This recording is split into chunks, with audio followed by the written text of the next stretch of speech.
요즘 이더리움 얘기 나오면 가장 많이 듣는 말이 하나 있습니다. 이더리움은 그냥 레일이다. RWA랑 스테이블 코인 잘 올라가면 뭐하냐. 가치는 다 위에 얹힌 애들이 가져가고 이더는 수수료만 받는 흙수저 레이어다. 저는 이 관점의 절반만 동의합니다. 레일이다 라는 묘사는 맞는데 그래서 끝이다 라는 결론에는 동의하지 않습니다. 26년 1분기에는 월간 활성도 사용자가 1320만 명이고 트랜잭션은 2억 건입니다. 온체인 활동은 역사상 최고였습니다. 같은 기간 이더 시총은 마이너스 30%, L1 수수료는 전년 대비 마이너스 80% 가까이 빠졌습니다. 이 숫자들만 보면 레일 맞다, 많이 쓰이는데 토큰 홀더는 못 번다 라는 결론이 너무 자연스럽게 나오죠. 이더리움이 왜 지금 이 타이밍에 구조를 바꾸려고 하는지 이해하려면 먼저 지난 9년 동안 뭐가 잘못됐는지부터 봐야 합니다. 디파이는 원래 꿈이 있었는데 코드가 은행이 되고 담보도 온체인, 청산도 코드, 이자도 코드, 사람이 개입하지 않는 금융, 그것을 바랬는데 현실은 달랐습니다. 4번의 사건이 있었고요. 이때 동안 공통점은 시장 하락 자체가 문제라기보다는 실시간 오라클과 즉시 청산 엔진이라는 구조 자체가 폭발물로 자리 잡고 있었다는 것이 문제입니다. 오라클은 가격을 실시간으로 읽어야 하고 청산 엔진은 그 가격을 기반으로 즉각 행동해야 합니다. 이 두 가지가 맞물려 있는 한 누군가가 오라클을 속이거나 네트워크가 막히거나 누가 상상도 못한 가격 충격이 오면 시스템 전체가 흔들릴 수밖에 없습니다. 지난 9년 동안 디파이는 여기에 패치를 계속 붙였는데요. 그런 것들을 다 했는데 전제는 안 건드렸습니다. 오라클은 실시간이어야 한다. 그리고 담보는 바로 강제 청산돼야 한다. 비탈릭이 2016년에 바로 이 전제를 정면으로 건드리는 제안을 하죠. 그 얘기는 잠시 뒤에 파트 7에서 다뤄보겠습니다. 먼저 1분기 숫자를 한번 보겠습니다. 월간 활성 사용자는 1320만 명이고 전분기 대비 53%, 전년 대비 85%, 역대 최고입니다. 트랜잭션은 2억 400만 건으로 이것도 역대 최고이죠. 여기까지만 보면 역사상 가장 많이 쓰이고 있다가 결론입니다. 그런데 수익성 지표만 보면 전분기 대비 마이너스 47%, 전년 대비 마이너스 81%, 사실상 역대 최저 구간입니다. 트랜잭션이 38% 성장, 사용자는 86% 성장인데 수수료가 마이너스 82%이고 시총은 마이너스 30%인 상황입니다. 어떻게 이런 조합이 나올 수 있을까? 답은 이더리움이 의도적으로 블록 스페이스를 싸게 만들었기 때문입니다. 2015년 말부터 2016년 초까지 이더리움은 블락 관련 파라미터를 조정한 업그레이드를 2번 했습니다. 이른바 BPO라고 불리는 변화들인데요. 결과는 L2들이 이더리움의 데이터를 올릴 때 드는 비용이 크게 낮아졌고 L2 사용량은 폭발적으로 늘었습니다. 전체 트랜잭션은 올라갔는데 평균 수수료는 더 내려갔습니다. 이더리움이 왜 이런 선택을 했냐? 경제학에서 제번스 파라독스라는 개념이 있는데요. 요지는 어떤 자원의 효율이 올라가면 단위당 소비는 줄어들 수 있지만 그 자원을 쓰는 사람이 많아져서 사람이 훨씬 많아지면서 총 소비는 오히려 늘어나는 현상, 그것을 말하는 겁니다. 석탄 증기 기관에서 처음 관찰됐고 반도체에서도 비슷한 그림을 보았습니다. 이더리움의 베팅은 지금은 블록 스페이스를 싸게 판다. 그러면 더 많은 사람이 더 다양한 용도로 이더리움을 쓴다. 결국 총 수요가 수수료 단가 하락을 상쇄하고도 남는다. 단기적으로는 이 베팅이 이더에 불리합니다. 수수료가 줄면 이더 소각량이 줄고 소각이 줄면 순 발행이 늘어날 수 있고 공급 압력이 커지면 가격에는 부담이 됩니다. 지금 우리가 보고 있는 게 바로 이 구간이고요. 이 베팅이 장기적으로 맞는지는 아직 모르는데 답은 글램스터담 업그레이드 이후에 데이터가 어느 정도 누적되어야 보이기 시작할 겁니다. 다음으로는 DEX 거래량에서 BNB 체인에 밀리고 있는데 이것도 자연스러운 결과라고 봅니다. 이더리움 L1은 여전히 비쌉니다. 스웩 트레이더나 리테일은 솔라나나 BNB로 지금 가고 있는 추세고 이더리움 L1은 고가치 거래와 기관이나 대규모 이동 위주로 재편되고 있습니다. 이게 나쁜 방향이냐? 반드시 그렇다고 볼 수는 없는데요. 은행 간 결제와 기관의 대규모 토크나 자산 이동 그리고 국가급과 기업급의 스테이블 코인 정산 이런 영역에서는 초저가 수수료보다 신뢰와 중립성이 더 중요하기 때문에 이더리움은 점점 그쪽으로 포지셔닝 되고 있다고 보입니다. 다만 이 방향이 이더 토큰 가격에 좋은가는 완전히 다른 질문이고요. 여기에서 디파이와 RWA 구조 차이를 잠깐 짚고 가면 지금 상황이 훨씬 더 명확히 볼 수 있는데요. 디파이는 이더리움 금융기관입니다.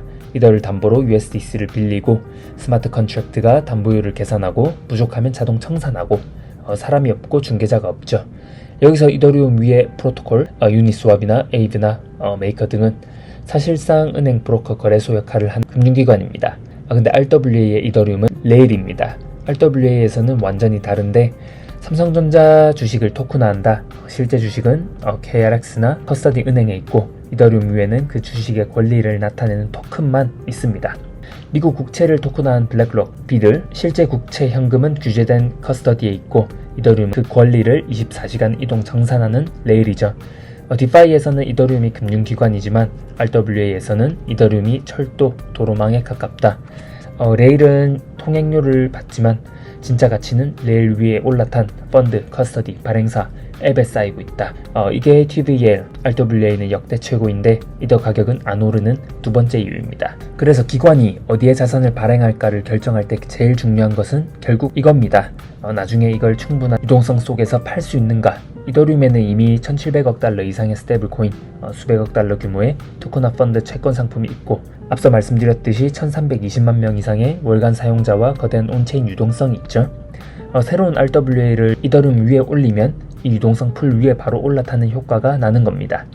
반대로 솔라나 기타 체인에 올리면 지금은 상대적으로 작은 풀 안에서 시작해야 합니다. 여기에 JP모건은 JP모건 체인에서 결제하길 원하고 스트라이프는 자기 인프라에서, 서클은 자기 네트워크에서 정산하길 원하죠. 거대 플레이어는 경쟁자의 인프라 위에 안지를 하지 않습니다. 그렇기 때문에 아무도 독점하지 않는 중립 인프라가 유일한 균형점이 됩니다. 스위프트 컨소시엄 체인의 실패, 그리고 이더리움의 중립성은 이 포인트와 직결된다고 보입니다. 그리고 이더리움 생애 누적 개발자 수는 100만 명을 넘어서고 있는데 최근 12개월 기준으로만 봐도 23만 명 이상이 기여하고 있습니다. 이거 굉장히 많은 숫자인데요. 2위 생태계와도 비교가 안 되는 숫자고 이 숫자가 그냥 사람이 많다 그 이상인 이유가 있는데요. 1997년에 성당과 시장이라는 유명한 에세이가 있었습니다. 전통 소프트웨어는 소수 엘리트가 성당 짓듯이 폐쇄적으로 설계했고 리눅스 커널을 열어두고 전세계 개발자가 동시에 패치 기능을 추가했습니다. 핵심은 이건데요. 코드베이스가 커뮤니케이션 비용을 흡수한다. 사람이 많아져도 직접 회의하고 조율할 필요 없이 코드를 통해 조율이 됩니다. 이더리움도 똑같습니다. ERC20은 지갑 개발자가 토큰마다 인터페이스 다 다른 거 못 버티겠다 해서 만든 표준이고 ERC721은 크립토키티 팀이 시작했고 유니스왑은 비탈릭 블로그글에서 영감받은 한 기계공학자가 만들었습니다. 누구도 허락을 안 구했습니다. 그래서 100만 명이 의미가 더 있고요. 이건 단순 인건비가 아니라 역사와 코드가 쌓인 네트워크 효과라서 경쟁자가 복사할 수 없습니다. 단순 레일이면 이 기술들을 만들 필요가 없다고 저는 생각합니다. 스위프트도 페드와이어도 이런 것들 안 합니다. 이더리움이 지금 만드는 것들은 레일에 그치지 않으려는 시도입니다. 첫 번째로 형식 검증인데요. 저번 영상에서도 제가 한번 말씀드렸지만 여기서 필요한 것 같아서 제가 다시 들고 왔습니다. 지금 스마트 컨트랙트 보안 감사는 전문업체가 코드를 보고 의견을 내는 구조인데 형식 검증은 수학적 명제로 코드를 바꿔서 가능한 모든 실행 경로에서 그 명제가 항상 참인지 증명하는 것입니다. 하나는 전문가 의견이고 하나는 수학적 증명서입니다. 수조원을 온체인에 올릴 때 이 둘은 완전히 다른 서류죠. 비트코인 ETF에 돈이 들어온 이유가 코드가 더 나아서가 아니고 규제 승인이었던 것처럼 온체인에서도 누가 책임지느냐를 일부는 코드가 직접 증명하는 방향으로 가고 있습니다. 두 번째로는 지금 이더리움에서 포지션을 잡으면 경쟁자가 그걸 실시간으로 블록 탐색기로 볼 수가 있습니다. 1조짜리 펀드가 특정 자산에 진입하는 걸 시장 전체가 아는 상태에서 온체인 포지션을 크게 잡히기가 어렵겠죠. 기관이 온체인을 못 쓰는 이유는 규제 때문이 아니고 포트폴리오가 다 들여다 보인다. 그런 이유도 있습니다. PERC20은 개별 주소 잔액은 숨기면서 전체 공급량 총합은 수학적으로 검증 가능한 구조를 목표로 합니다. 프라이버시와 공급 검증 둘 다를 잡으려는 시도이다. 이렇게 보이고 지켓시가 프라이버시는 있었지만 총 공급 검증 불투명 이슈로 기관이 못 들어온 것과 대비되는 거죠. 그리고 양자 저항이 있는데요. 양자 컴퓨터가 당장 위협은 아니지만 인프라를 한번 깔면 10년은 써야 하는 기관 입장에서는 지금부터 대비가 필요합니다. 이더리움은 전담팀을 만들어서 여러 클라이언트 구현에서 양자 내성 실험을 진행 중이고 2019년 목표 타임라인으로 보고 있습니다. 비슷한 수준으로 구체적인 준비를 하는 메이저 L1은 매우 드물다고 할 수 있습니다. 이제 파트 1에서 봤던 문제, 실시간 오라클 플러스 즉시 청산 구조를 어떻게 바꿀 것인가로 돌아가 보겠습니다. 2026년 비탈릭이 옵션 기반 합성 달러 제한을 하나 올렸습니다. 지금 구조는 부채 청산, 실시간 오라클이죠. 200달러치 이더를 담보로 맡기고 $100 DAI를 빌린다. 이 구조는 세 가지를 요구합니다. 실시간 가격 피드를 공급하는 오라클과 담보 가치가 떨어지면 즉시 청산하는 엔진, 그리고 과잉 담보. 이거 $200 묶어두고 $100만 쓰는 비율, 그걸 말하는 것입니다. 지난 9년간의 사건은 공통분모였죠. 이게 여기서 제한하는 것은 옵션 기반 합성 달러인데 이더 한 개를 둘로 쪼갭니다. P토큰과 N토큰.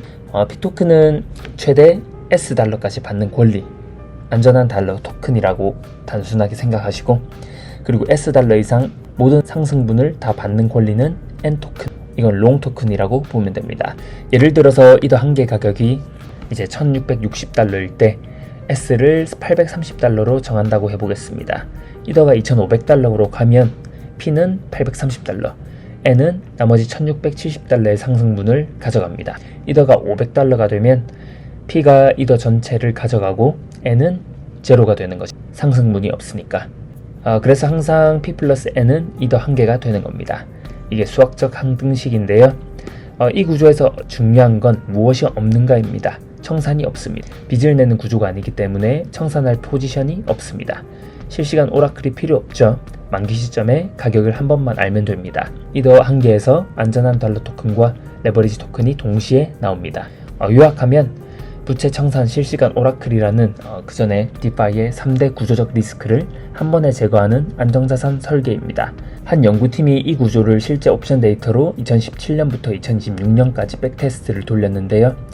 코로나 크래시와 루나 붕괴의 FTX 2025년 크래시까지 다 포함해서 달러 토큰 최악의 드로우다운은 1%도 안 되는 수준입니다. 장기 드래프트는 옵션 롤 비용을 감안해도 연간 플러스 구간이라는 분석이고요. 이론상 매우 안정적으로 태그를 유지할 수 있다는 의미입니다. 그런데 왜 아직 안 쓰냐?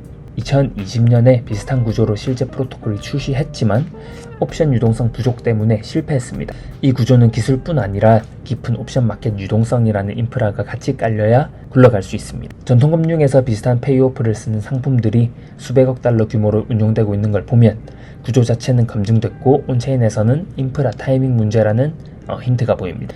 핵심만 다시 잡아보면 옵션 기반 스테이블 구조가 성공하면 9년 동안 패치만 하던 오라클 플러스 정상 모델 자체를 교체할 수 있다는 가능성, 그게 보입니다. 그래서 이제 마지막으로 요점을 정리해보면 이더는 지금 두 역할을 동시에 하고 있다.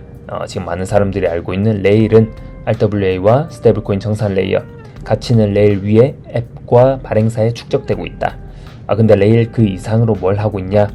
형식 검증과 PERC, 그리고 양자 저항으로 커스터디와 보안을 온체인으로 회수하려는 시도를 하고 있다. RWA가 늘면 이더가 오른다는 말은 틀린 공식이고, 정확한 버전은 이더 가치는 수수료 총량과 스테이킹 수요에 연동되고 있다. 온체인 자산이 계속 커지면 어느 순간에는 스테이킹 총액보다 온체인 자산 총액이 더 큰 구간에 진입을 할 겁니다. 그때는 이제 51% 공격이 경제적으로 유의미해질 것이고, 보안 예산, 즉 이더 스테이킹 수요가 구조적인 상승 압력을 받겠죠. 미래는 아무도 모르지만 다만 어떤 신호로 봐야 하는지는 미리 정리할 수 있는데요. 이미 정해진 것들을 보면 글램스터담을 봐야 되고, 그리고 ERC8004 2026년에 메인넷 출시가 됩니다. 그리고 양자 저항은 2029년 목표이고, 마이그레이션 방식은 앞으로 몇 년간 구체화될 것이라 보입니다. 그리고 아직 열려있는 것은 수수료가 언제 어느 수준까지 회복되느냐. 글램스터담 이후에도 수수료 총량이 계속 낮으면 제번스 파라독스 베팅이 틀렸을 가능성이 커진다고 봐야 합니다. 그리고 비탈릭 옵션 스테이블 코인인데 그 구조는 설득력이 있지만 온체인 옵션 유동성이 충분히 쌓이는 시점이 언제일지는 미지수입니다. 그걸 생각해야 하고, 그리고 PERC20은 메인넷 도입과 규제 정합성, 각국 규제와 어떻게 부딪히고 정리될지도 변수가 될 것이고, 그리고 기관 RWA 성장이 계속 이더리움으로만 오느냐. 지금은 이더리움이 압도적이지만 특정 규제가 특정 체인을 지정하거나 다른 체인이 선제적으로 라이센스를 따낼 가능성도 있죠. 경쟁 체인으로는 솔라나, TVL은 작지만 DEX 거래량 소비자 앱에서 빠르게 성장 중이다. 이런 것들이 있고, 결론적으로 저희가 확인한 건 5가지입니다. 이더리움 활동은 사상 최고이고, 의도적으로 블록 스페이스를 싸게 만들었다. 그리고 이더리움은 RWA의 레일이 됐다. 이더리움은 레일에서 끝나지 않으려고 한다. 이더 투자 논리의 진짜 조건은 기술 도입 타이밍이다. 한 자산운용사 CEO가 쿠나는 지금 인터넷의 1996년과 비슷한 위치라고 말했습니다. 96년 인터넷은 돈도 안 버는 온라인 서점으로 보였던 시기이죠. 그때 제프 베조스는 단기 수익이 아니라 네트워크 효과와 규모의 경제에 베팅했습니다. 이더리움이 지금 비슷한 베팅을 하고 있고요. 단기 수수료가 아니라 장기 정산 레이어와 온체인 보안 커스터디 레이어 전체에 거는 베팅이라고 보입니다. 이게 맞는 베팅일까? 아무도 모르죠. 1996년에 아마존을 샀으면 좋은 결과가 나왔습니다. 하지만 96년에 투자받은 인터넷 회사들 중에서 얼마나 많은 회사가 살아남았는지도 동시에 기억해야 합니다. 이 영상은 이더 얼마 간다 예측이 아니고 데이터와 지금 나와 있는 구조를 가지고 어떤 게임이 진행 중인지 한번 그려보았습니다. 이 그림을 보고 어디까지 얼마나 언제 베팅할지는 각자의 몫이고요. 계속해서 어떻게 흘러가는지 시장에 대한 업데이트를 계속 이어가겠습니다. 오늘 영상이 도움이 되셨다면 좋아요와 구독 부탁드리고요. 다음 영상에서 뵙겠습니다. 감사합니다.